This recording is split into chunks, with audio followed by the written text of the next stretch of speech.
One of the unfortunate effects of coronavirus on the economy is the amount of people we are seeing being made redundant. The legal process to be followed in making somebody redundant is very specific. If mass redundancies are to be made, the process becomes even more complicated. It is therefore important to take proper advice from a trusted legal advisor on the process, otherwise things could become expensive. For example, you may face a claim from a disgruntled employee for unfair dismissal. Last year, the average employment tribunal award for unfair dismissal per employee was £14,000. So if more than one person is being made redundant, things can really begin to add up quickly in terms of claims.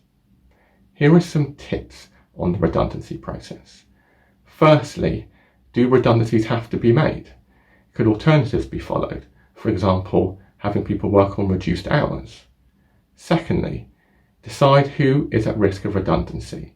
If you're running a restaurant, for example, is it all the waiters, all the chefs? Thirdly, keep an open line of communication with your staff and take on board any ideas they may have, for example, in terms of avoiding redundancies.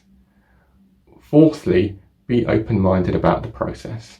Nothing will lead to an unfair dismissal claim quicker than a claim from a disgruntled employee realising that the whole process was a fix from the start in an effort to get rid of them.